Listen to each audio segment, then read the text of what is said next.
Good morning, Advanced Woodworking. Through lots of discussions that we've had with Mr. Shepard, Mr. Pashina, and some other people in our department, we've decided to change the way that Woods 2 is going to be offered for fourth term this year. As you can guess, with schools being shut down, it's going to make woodworking quite interesting, to say the least.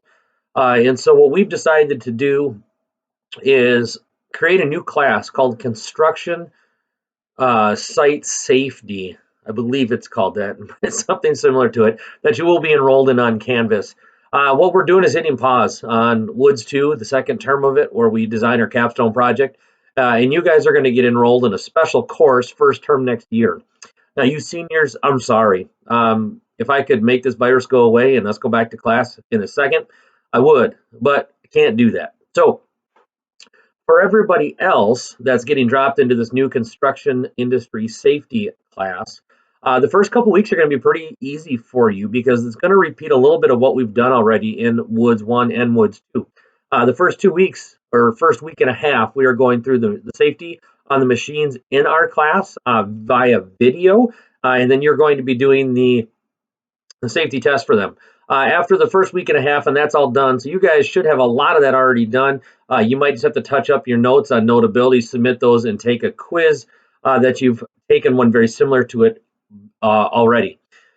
Starting a week and a half into it, you're going to start an OSHA training course to get your OSHA 10-hour safety card.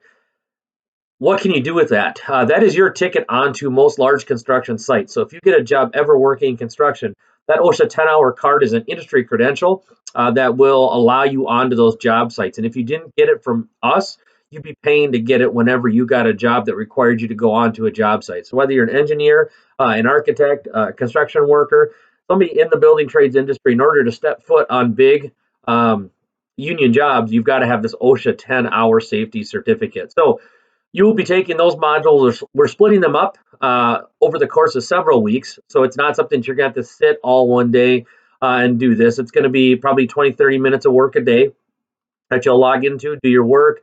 You'll take tests throughout. Those tests will be graded and grades uploaded to Skyward. And we'll see how progress goes. Towards the end of the term, we'll see how much time we have left for any other extra units that we might throw in there. There might be some supplemental things that are more online trainings. But for now, the goal is to have this cover all the safety for Woods 1, home construction, and then any job sites you find yourself on. At the end of this course, you're going to get a safety certificate that is good for construction and Woods class for the 2021 school year. So you won't need to take any of the safety class, or you won't need to take any of the safety tests. Your scores will translate from this class to that class. So there is some benefit for you, and it will buy more time when we come back together in the fall. Again, I'm sorry about this. If I could change it, I would. Let's make the best of it, and you'll have some pretty cool industry credentials coming out of this, and you'll still get to take your second semester of, or your second quarter of Woods 2 right away, first term, first block, probably in the fall of this school year. You seniors, it's been awesome. That's what breaks my heart mostly, is not getting you guys, not being able to help you guys build your capstone projects. If you don't ever hesitate to reach out, ask help, ask questions, stop by school. Yeah, what a bummer way to end the time together that we would have had. Hope you guys have a great day. I'll be reaching out to you more in the future, and we'll talk to you soon.